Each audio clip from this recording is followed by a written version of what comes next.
여러분 평안하십니까? 오늘도 말씀과 함께 주님의 은혜 가운데 거하시기 바랍니다. 오늘 말씀은 이사야 57장 1절부터 13절입니다. 오늘 본문은 이스라엘의 죄악, 특별히 우상 숭배를 고발하는 내용입니다. 이스라엘은 하나님의 구원과 회복의 약속을 받았지만 여전히 공의를 지키고 의를 행할 수 있는 능력이 없었습니다. 부패와 우상 숭배의 죄가 깊이 들어와 있었기 때문이었죠. 지난 56장 후반부와 오늘 57장 전반부는 그것을 지적합니다.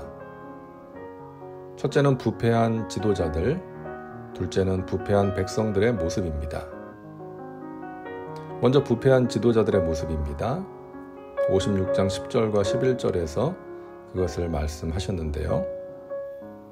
이스라엘의 파수꾼들은 맹인이요 다 무지하며 벙어리 개들이라 짖지 못하며 다 꿈꾸는 자들이요 누워있는 자들이요 잠자기를 좋아하는 자들이니 이 개들은 탐욕이 심하여 족한 줄을 알지 못하는 자들이요 그들은 몰지각한 목자들이라 다 제 길로 돌아가며 사람마다 자기 이익만 추구하며. 자, 이스라엘의 부패한 지도자들의 모습을 세 가지 비유로 말씀하시는데요. 첫째, 눈먼 파수꾼입니다. 파수꾼은 성을 지키기 위해서 깨어서 살피는 사람이죠. 적의 침입을 살피고 위험을 알리는 사람입니다. 그런데 파수꾼이 눈먼 사람이면 어떻게 되겠어요? 다가오는 위기를 알지 못하고 위험을 알리지도 못하는 것이죠. 이스라엘의 지도자들이 그랬다는 것입니다. 이스라엘에게 다가오는 영적 위기를 보지 못하고 알리지도 못한 것이죠. 둘째, 벙어리 개입니다.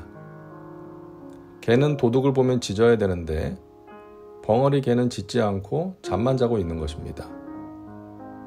이스라엘의 부패한 지도자들은 이기주의와 탐욕에 빠져서 자기 배만 불리고 잠만 자고 있는 것입니다.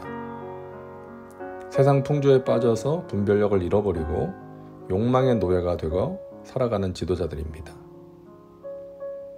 셋째, 몰지각한 목자들입니다. 목자는 양을 돌보고 푸른 초장 쉴만한 물가로 인도해야 합니다. 양을 지키기 위해서 안락한 삶을 포기할 수 있어야 하고 필요하다면 목숨을 걸고 양을 지켜야 합니다. 하지만 그들은 자기 이익만 추구하고 쾌락에 빠져서 살아가므로 양들이 병들고 죽어가는 것이죠. 이런 눈먼 파수꾼, 벙어리 개, 몰지각한 목자들은 이스라엘의 지도층인 제사장과 선지자, 귀족들을 빗댄 표현입니다. 그들의 타락과 무능함을 보여주는 것이죠. 오늘날도 그런 지도자들이 있습니다. 양들을 위해 희생하고 헌신하는 것이 아니라 자신의 이익을 취하는 데만 몰두합니다. 양들을 위해 목숨까지 버리신 예수님의 모습과는 달라도 너무 다른 모습이죠. 영적으로 깨어서 백성들을 바른 길로 인도하는 것이 아니라 깊은 잠에 빠져서 분별력을 잃어버린 지도자들, 무능한 지도자들, 타락한 지도자들이 나라를 망치고 교회를 힘들게 하는 것입니다. 이런 지도자들의 타락과 무능의 결과로 백성들도 부패하여 우상 숭배와 각종 죄악에 빠져든 것이죠. 무당의 자식, 간음자와 음녀의 자식들아, 너희는 가까이 오라. 너희가 누구를 희롱하느냐? 누구를 향하여 입을 크게 벌리며 혀를 내미느냐? 너희는 패역의 자식, 거짓의 후손이 아니냐? 이스라엘 백성들을 향해 무당의 자식, 간음자와 음녀의 자식, 패역의 자식, 거짓의 후손이라고 말씀하십니다. 이들이 하나님을 멀리 떠나서 우상을 숭배하는 더러운 세상의 풍조에 빠져 있었기 때문이죠. 너희가 상수리 나무 사이 모든 푸른 나무 아래에서 음욕을 피우며 골짜기 가운데 바위 틈에서 자녀를 도살하는도다. 골짜기 가운데 매끄러운 돌들 중에 내 몫이 있으니 그것들이 곧 내가 제비 뽑아 얻은 것이라. 또한 내가 전제와 예물을 그것들에게 드리니 내가 어찌 위로를 받겠느냐. 그들은 하나님을 버리고 나무 아래에서 음란하게 우상을 숭배하고 음란한 제사 의식에 참여했습니다. 그리고 골짜기 가운데 있는 매끄러운 돌들을 가져와서 그것을 신으로 삼고 그것의 전제와 예물을 드립니다.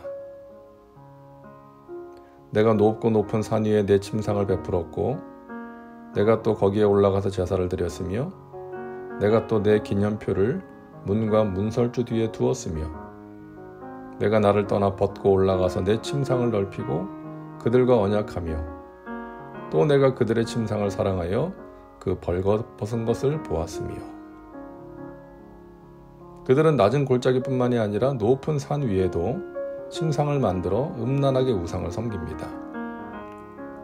이들은 집의 문과 문설주에 우상을 기념하는 표시까지 만들어 달아두기까지 했습니다.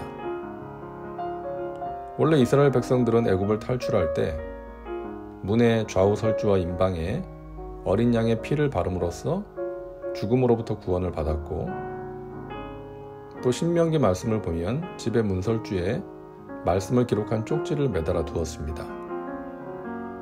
그런데 그것이 이제 이방 신을 기념하는 표로 대치된 것이죠. 내가 기름을 가지고 몰렉에게 나아가되 향품을 더하였으며 내가 또 사신을 먼 곳에 보내고 수오레까지 내려가게 하였으며 그들은 인신제사를 요구하는 몰렉에게까지 나아가 섬겼고요. 자신을 만족시켜주는 신이 있다면 먼 곳을 마다않고 찾아다녔습니다. 자, 하나님께서 이런 모습을 보시면서 얼마나 마음이 아프셨을까요? 하나님에게서 등을 돌리고 이방신과 연애하기 위해 침상을 만들어 놓고 그 위에서 뒹구는 백성들, 그들을 보시며 하나님께서는 깊은 탄식으로 그들의 죄악을 낱낱이 고발하고 계시는 것입니다. 이스라엘은 그렇게 지극정성으로 우상을 섬겼지만 아무런 유익이 없었습니다. 오히려 음란하고 더러운 문화에 깊이 빠져들 뿐이었죠.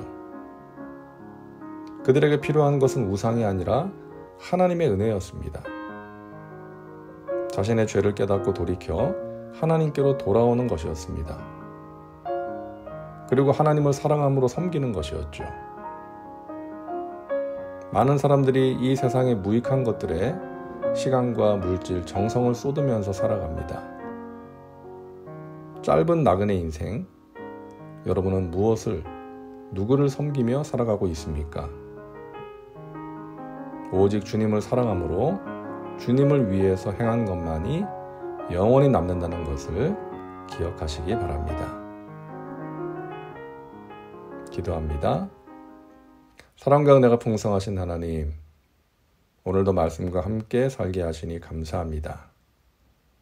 이 세상의 그 무엇에 마음을 빼앗겨서 그것을 위해 시간과 물질과 정성을 쏟지 않게 하여 주옵소서. 그것을 통해 만족과 기쁨을 구하지 않게 하여 주옵소서. 하나님을 사랑함으로 그리고 하나님의 은혜를 사모함으로 하나님을 찾게 하시고 하나님이 주시는 기쁨과 만족을 누리며 살게 하옵소서. 예수님의 이름으로 기도하옵나이다. 아멘. 오늘도 말씀과 함께 은혜 가운데 거하시기 바랍니다.